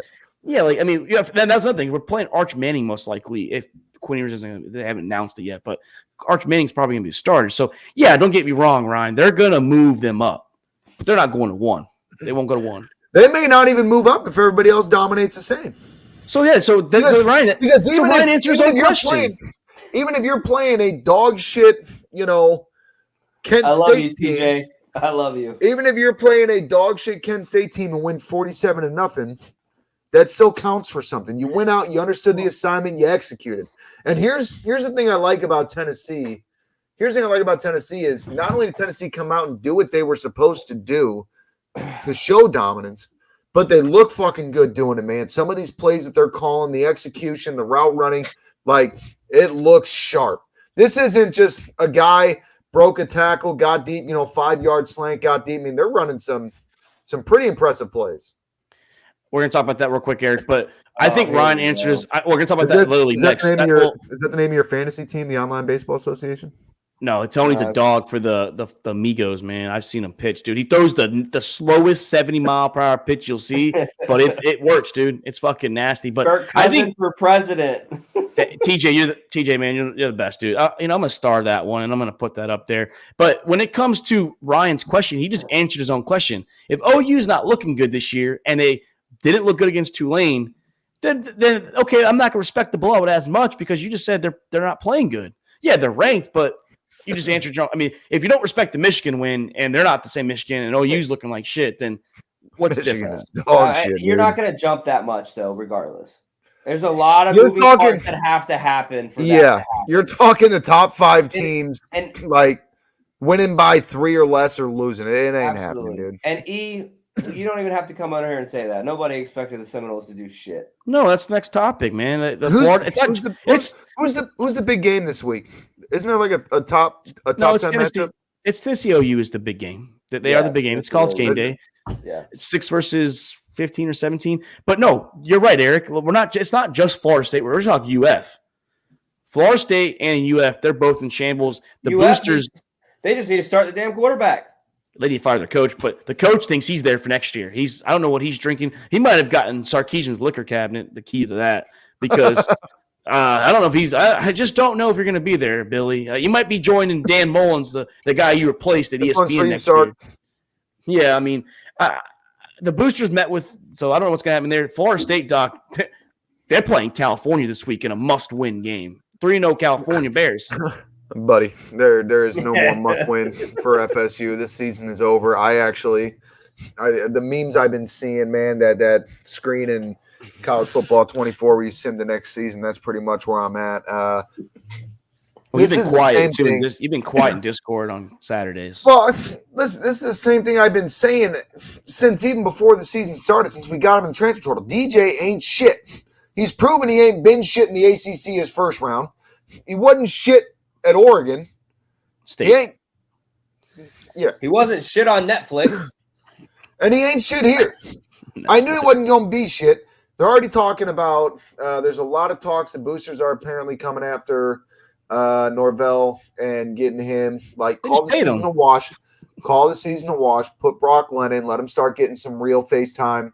Let him start getting some experience, seeing what the tempo's like. Let him start getting ready for next year, and we'll come back rebuild. I mean, the recruiting is there. We've lost a couple of recruits in the future, but the team is there. We'll be final. We are literally a quarterback away. The only other problem that I have, and I think it's driven by the lack of offense, is we have had a lot more than I care to admit, situations on defense where the defense is flat-footed. They're not wrapping up, in close quarters. They're kind of like, oh, shit, he caught the ball. Let me see if I can chase him down for 20 yards instead of trying to make the play where I can actually get him down here. There's been a lot of questionable third downs, where we should have made some stops. Your line looks a little shaky too, to be honest. Yeah, no, and I think a lot of it is just driven by the lack of success in community. There's the motivation and morale is 6 feet under. I mean, DJ's got to fucking go. Whether or not, look, we're 0-3. We ain't going to the playoff. The season is fucking. I mean, we could win out. We could win out and still make it to the playoff. I did not because if we win the conference and win the conference championship, we're going to the playoff. So there is still the possibility. You're not winning the conference. You already got 2 conference losses. That's gonna be asking a lot. Yeah, pretty sure we only have 1. And Miami is going to Boston blow College. you out. Memphis, I'm pretty sure, is AAC. Boston College and Georgia Tech are ACC. Oh, that's right. That's right. Georgia Tech. I forgot about them. Yeah, you forget you went to Ireland. You went across the pond, literally, and yeah. So I mean, it is what it is, man. You know, season's over. Move on. And honestly, the conference ain't necessarily over because we could, the conference is top 2 teams in the conference championship. We could still win that game. Tony, what were you gonna say though? You were to say something. And one other thing. I didn't know Doc was an FSU fan. No, I'm just. Oh yeah. Who upset Ryan? I think that you have 2. By the way, Mark, you have 2 top 25 matchups this week. You got Utah. Oh yeah. Oklahoma State as well. I think Clemson's on upset alert, Ryan. I can see. Well, USC, Michigan. There's actually 3 ranked matchups. That's a big one too. Yeah. To be honest, but Utah, Oklahoma State. That shit. We actually. That's the one. That's the one. I thought Utah or Michigan, USC would have been the game of the week. Are you an FSU fan? I think Doc is because it's the SEC. You know they're going to favor the SEC, and Michigan's already coming off a loss, so that's hey, shout out to the Fighting Illini making in the top 25 after their big win against ranked Kansas. But let's talk one thing before we jump to Tony's team. The Pac-2 expansion, man. They have to have so many teams by 2026, and I don't know if you guys saw who they're looking at: Boise State, Colorado State. So it would be Washington State, Oregon State, San Diego State, I believe, Fresno, Colorado State, and they're looking at bringing back Cal and Stanford. Is the Pac-12 making a comeback here? Like comeback competition wise, no, but they'll find people to join because teams like San Diego State, teams like Nevada, teams in the region will get exposure, will get better boosters, will get better talent coming into the team, knowing that they're in a conference that will at least get viewed.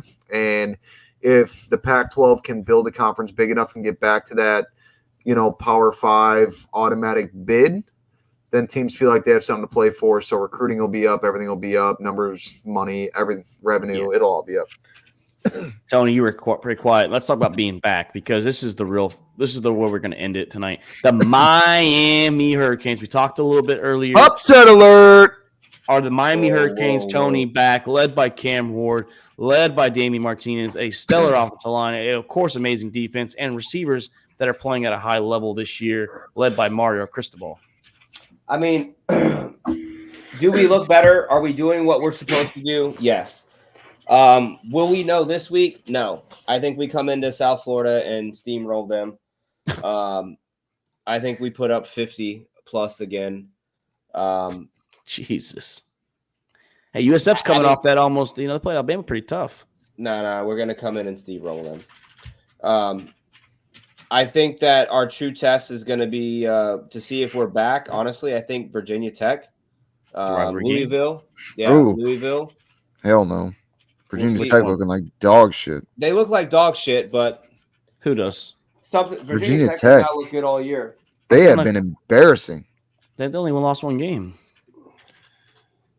It don't mean they look good in their wins, dude. You could beat FCS East and still look like shit. Once we get to California, Louisville, we'll see where we're at, right? I mean, we're going to come in and literally bend FSU over a table and just old school principal's office. I held battle off with holes in it. I held off in his ass about Miami. Shit out of it. And you and I were friends until that point, but let me just go ahead and drop the fucking hammer for you now, all right? Because that's not my fucking leg hitting the table. All right. Hey, Miami's about to give. Miami's gonna get Florida State that duck beak, boy. Bend over, boy. No. Take that duck beak. No, Florida State's going to turn that fucking duck beak inside out and wrap it firmly around pucker it firmly around the crown of the asshole, all right, and show Miami how it's done every single year. I mean, is Miami running the state right now? Absolutely. Miami will be playing second string. Sorry. Jesus. Feel good. Miami will play second string because they're down 49-0 at the half and don't want to risk their starters in a blowout loss. Honestly, you guys might get shut out. This might be the one. This might be the one game that DJ like puts his fucking contacts in. And DJ's gonna look like a big Atua. When's the game? This is going to be the game that they finally start Brock Len and Big Cock Brock, the real Big Cock Brock, comes out and drops the fucking wood all over the forehead of every player on Miami. Everybody in Miami is going to be calling Norvell, begging to come to FSU in the transfer portal because they're tired of Cristobal's bullshit and bad play calling. Are we playing in? Are we going to play? I think it's in Florida State. It's in Miami, October 26th. I wish it was in November. Oh God, that's even going to be more embarrassing, dude. We should do a live stream. You're just lucky we're not coming to FSU so that we can steal your recruits from. After I the game wasn't even going to say nothing. You had to open the door, dude. You had to open the door. I was just letting you know that I laid it on the table and opened it. I'm here. That wooden paddle with holes is coming. Well, I would save the embarrassment and take down the little toilet bowl that you got hanging on the wall behind you. If you beat us this year, the next time I'm on here, I'll have a Florida State sign right here. I will say this: Billy's going to get fired because of UCF when they lose to them, and Mike Norvell might get fired if Miami shuts out Florida State. Just saying. They might take back that contract. Listen, Florida State's got to worry about winning the game before they get to Miami. I hope we're fucking over, and I hope our entrance on the win column is fucking knocking y'all out. Because listen, here's the best part. We're ranked like 110th in the country because we're 0-6, and then we take out Miami, dude. Y'all are dropping below 50. Y'all be like number 3. And then y'all won't even be in bowl talks, let alone playoff talks. The only 50 that you're going to put in FSU and Miami is a scoreboard 50-0. That's the only thing. They're gonna look at Miami for a bowl game and be like, but they win 11-1 and won the conference. Yeah, but they also lost to FSU. We'll be in the college football playoff. Well, you'll be at home sit on the couch. The playoff is bowl games. The playoff is every game in the playoffs is a bowl game. Not every game. No, I'm sorry. The 4. Or 3? The second round. It's the second round. Yeah. It's the second round. But they're going to look at Miami and go, hey, are we putting them in the playoff for a bowl game? And they're going to be like, we can't entertain it. They lost to Florida State, dude. It just feels good to be able to talk shit again because we've been gone for so long. All right. I know. It's hard to be relevant for once. You know? To be honest, you guys have had like two 2 or 3 good seasons since leaving the Big East. Yeah, that was a long time ago. Yep. Because it's great to see FSU and Florida both tanking the same year. Because Billy's getting fired this year, by the way. So I think Norvell's getting fired within the next 3 weeks. They won't because they just paid him a fucking 8-year contract. Dude, they just signed him to an 8-year. No, he's there for. Well, the only way they will. The only way. $7 million or something, or $7 million or something like that. Yeah, but the buyout for Norvell is going to be like $100 million probably. The only way they do is that they do what Jimbo did, where the boosters come together and donate the money. But even then, it's not going to happen for a couple of years. And honestly, look, if I'm in Florida State in the organization and I'm like in the program and I'm like, listen, you got what you got in quarterback. I don't know. I mean, DJ may have been the best available to get in the portal. All right. I'm focused on I'm chalking this season up. I want to know what you're doing to get Brock Len ready for next year because that's the quarterback of the future. Tony, there's like number 4 quarterback recruit is wearing orange and green. Yeah, you could have Cam Ward. You could have Hey, by the way, he came from Washington State. That's not even better than Oregon State. But but also there's no telling if you flop the roles, it could have been the complete opposite. It could have been the same. You know what I mean? I thought Cam Ward was. I was a big Cam Ward. If you swap the roles and DJ comes to Miami, we fucking suck. DJ is fucking trash. I know. And Mark, you heard me say from the start, I was never excited about this guy coming. I was Tony, never excited about him. You want to hear a fun stat of the day before we get off? So Norvell's been there. Norvell's been there 5 years. Mm-hmm. This is his 5th season, right? I get it. The first couple of years, he had to get Willie Taggart shit out of the way, but this is his 3rd 0-3 start in 5 years. And this is not the Willie Taggart era no more. He cleaned that up. So this is on him. This is strictly When was the first him. 2, Mark? When was the first 2, Mark? First 2 years. But that's what I said. This year is not. So this talked it up to Willie Taggart. So stop bringing old shit up. What about this year? This is Mike Norvell. I know. I'm saying. Ryan, no, I don't think they do. But don't tie this to the first 2 years. Hey, man. 0-3 still rough. Michigan ain't Michigan, bro. So realistically, Michigan's good. Back to the headline here. Doc, do you think Miami is back? We are the top team in Florida. Yes or no? UCF's undefeated. Oh, right now in Florida, yeah. Yeah, hands down, because Florida – we're a quarterback away from being well, I'm not even going to say we're a quarterback away. And I want to say it's because of the quarterback situation, but the defense also had their issues against Georgia Tech. And then again, I mean, Boston College always plays us tough for some reason. What about Luke's team? There. Luke's team's 3-0. Yeah, no, UCF is dog shit. UCF is dog shit. Charge on, baby. No, UCF. I mean, UCF ain't a pimple on. UCF won me pick'ems, man. If our O-line stays playing the way they are, our running backs they run mean and they run north to south. They will run right through you. No, Miami is definitely the team in the state right now, because that's just the reality. Like I said, my season's chalked. I'm simming to next year and hoping that, Brock Glenn gets a good offseason upgrade in the attributes, and we come out ready to play. I'm going to be honest. It's not long until Brock Glenn plays. It's not. There's no way. Do you think he's playing by October 26th? I got to look at the schedule again, but it might be the game after, because honestly, and if you're talking about like not completely demoralizing a guy in a season that's already shot, I'm going to wait until after our biggest opponent, our toughest opponent, and let him come out and get the experience there. Because this is a situation where, like Rodemaker came in late last year after the Jordan Travis injury, absolute dog shit, transferred out to D2.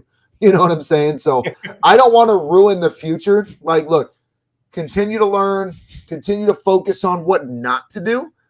And when we get fucking steamrolled by Miami, because that's going to be, because the rivalry and the in-state, rank whatever aside, if we get absolutely dominated by Miami, even in Miami, and DJ is still the starter, you got to cut him from there. You got to cut your losses. Give Brock Glenn a chance for the rest of the year, and then because I don't want to put a guy in that's like, hey, you're a freshman, you're going to be the future of our team, but let's go out there and let you fucking hate your life and have no faith in the program in college football, and then join the transfer portal after this year. I don't need that. I need you focusing up, get excited, get pumped, because especially after a demoralizing loss like that to Miami, that's where a guy comes in like, I'm fucking turning this around. And that's where the big dick energy's at, and that's where you're making plays. He's definitely getting a lot of time on the sideline watching what not to do. That is 100%. This guy, if he doesn't have, I better look down on the sideline next game and see this motherfucker like. He's getting plenty of reps doing that for sure. He's like, okay, DJ's doing. I need to. Okay, got it. Got track it. Yeah. Well, boys, it was a great episode, man. It was good to talk some college ball, some NFL ball. Oh, man, we got one last question before we – Eric, we've been covered them, man. We've been covered them. Cowboys are missing a lot. Let me summarize. Cowboys are missing a lot of pieces on defense, made no upgrades in the offseason. That's pretty much it. Yeah. And Derek Carr's been the best quarterback in the NFL for the last 8 weeks. And the Saints are back. Yeah. As of 2 weeks, I don't know if I'm saying they're back. Overreaction, they're back, but – Well, that's the point. I mean, defense has always been solid. Derek Carr is fucking killing it, and that's the biggest thing. We talked about it. This is a consistency thing. This isn't just the first 2 weeks of this season for Derek Carr. The man dominated the last 6 weeks in the NFL last year. And I don't honestly, Doc. Back to their defense. I don't remember the Saints having I don't remember the last time they've had a bad defense. It's been like 10, 12 years since the last time they had bad defense. I think It's been very solid. It was in the middle of the Drew Brees era. It was like the middle. It was a short, brief. Yeah, there was a couple of years of some rough holes. Yeah, but Doc, we might have to get Tony a contract to make him a regular on here. You know what I mean? I think he did pretty good tonight. I've been asking. I mean, I hope it's better than his Call of Duty skills, but Tony's probably the best Call of Duty guy I play with, to be honest. Yeah, I'm. Thanks for tuning in, brother. I play with my fucking TV off. Make sure you shove on Saturday, baby. And for everyone that pay attention, that is watching, just keep watching. Tomorrow night, we're back here with our week 3 preview of the NFL. Crazy, we're already in week 3 predictions as well. We'll be here talking a lot of storylines. A lot of things to talk about tomorrow. A lot of big games this week in college and in NFL, honestly. Doc's never got to see it. I think Doc's played with you before, hasn't he? Once. Maybe once. We did once. But as far as the contract, draw it I up, think Mark. I think it was I had a lot too. of fun tonight. Fuck the Knights. I had a lot of fun. There you go, Doc. There, Eric. Fuck the UCF Knights. You're dog shit. I wish JoJo was in here right now. Florida State's 0-3. I still put the Knights below Florida State. Do the Florida State Seminoles beat the UFC Knights or the UCF Knights right now? Honestly, with DJ, I don't think. I want to say, listen, every bit of me wants to say yes, but DJ is such a fucking liability, dude. I don't know if we beat Eastern Illinois. Is that a game you start Brock? That's where I might start Brock. Yeah. I honestly might start Brock this weekend. I might start Brock this weekend and literally pull him aside and like, look, man, we got Miami this week. This isn't that I don't think you can do it, but I want to let DJ take this raw dog pounding. If DJ gets sat, he's done, right? Like he's done. Oh, 100%. He's done. He's done as it is. He is sit or not, he's done. He won't get drafted. Here's the thing. He won't get picked up. No. He could win out this year. He won't get picked up. The only way that the Florida State finds success this year, especially against Miami, is if they start Brock this weekend and the momentum starts to build, because you got to see some plays on offense before the defense starts buying back in and starts getting motivated. Not that they're trying to play like shit, right? But it's hard to go out there and be your best defensive end when you know that your offense is going to give it back in 3 plays. I was going to say they've had, I think, 14 3-and-outs.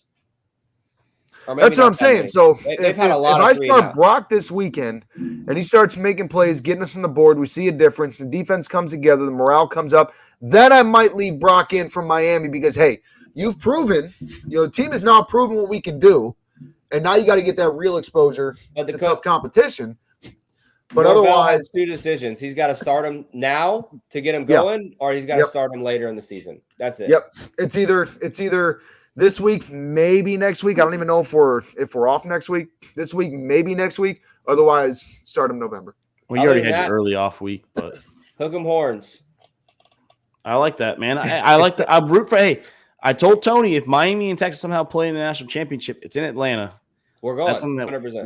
We might have to ponder that idea. Yeah. Because it's only 4 hours for me. Just let me know. I'll buy the tickets. Yeah, I'll get a babysitter. Well, I'll probably end up driving down to Florida, getting babies. I'm already doing it for the wedding. Might as well do it for another week. What is this for? If Texas and Miami can make the championship together, national championship. It would never. If Florida State beats Miami, you got to buy my ticket too. I love it though, Tony, because we're Texan, right? And so this is the funny thing before we get off. If that happens, Doc, I got you. So this is the funny thing, Tony. So when Luke comes at Florida State, Doc goes at UCF.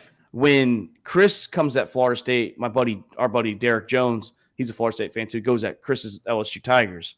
And I come at Florida State, and I've been there for a couple of years now. No one said a fucking word. And Doc and them are like, well, you can't say anything about your team right now. I was like, even if we lose to Georgia, I mean, you can say for 1 week, but we lost to Georgia. I mean, it ain't that big of a shit talk. But absolutely. And then what up, Richie? Luke texted us the other night. I don't know if Doc was in that chat, if it was just me, Chris. He said, well, Mark, I think you're going to be the only one enjoying college football this year. I was like, I mean, Might be. but I don't want to get too excited, man. Miami hasn't played anybody. We'll know in a couple weeks. That's how it was last year. That's how it was last year Yeah, with Texas. we'll see how it is in a couple weeks. I don't know. I haven't watched any California games. We play them after. Hey, you're about to watch them this week when they play Florida Was State. it Cal or no? No, I was we play. UCLA. That was embarrassing. Yeah, we play Cal after. Cal beat USF. Auburn. Cal beat Auburn. That's hard to do. That's hard to do since Cam Newton. If we absolutely steamroll USF this weekend, then I might have a little bit more to say. Because like you guys said, they played Bama to the fourth quarter hard, right? Like they did. Yeah, and then Bama pulled away. But USF did that last year too. It's something to do with that coaching. USF plays in big games. They play hard. They're losing pretty big this week. I'm not worried about that. Miami's gonna. The fact that they call themselves South Florida when Miami's more south than Tampa, disrespectful. You know what I mean? And speaking of that, it ain't that much more south. Speaking of disrespectful things, I mean, Ali was west. Yeah, you're really talking east west. That's a little more south. Tampa's not that far south. I mean, yeah, but Tampa's decently south. Graham Mertz needs to stop wearing 15 in Florida. I'm going to say it every single week. Graham Mertz needs to stop wearing 15. No quarterback should be wearing 15 in UF, especially that piece of shit. So stop letting him wear that number. It's disrespectful, Tim Tebow. Hey, disrespectful. And I'm going to say something too that I say every week that I'll continue to say every week. Fuck Colin Howard. Yeah, that's second dog shit, dude. Hey, my buddy, because I put it out in my fantasy football team. And he just joined in the process of me and Doc. He said, "Fuck you, Tony. As soon as I jump on, you say you're gonna bend FSU over." He's a huge FSU fan. That's my dog. Let's get him on the show. That's my dog right there. Get him on the show. but yeah, we might have Tony on tomorrow. Maybe he makes some, like how College Game does guest celebrity pickers. Maybe Tony's a guest celebrity picker next tomorrow night. We'll have to let's see. If I'm home, man, this was fun. I think this is my first true podcast where it wasn't. I think the only one I was on was the draft, and that was a draft too. I'm not gonna lie, that was the longest fucking night of my goddamn life. Honestly, because I got Doc and Jake reporting fake fucking information. So no, fuck you. I was not giving fake info. I had two misses.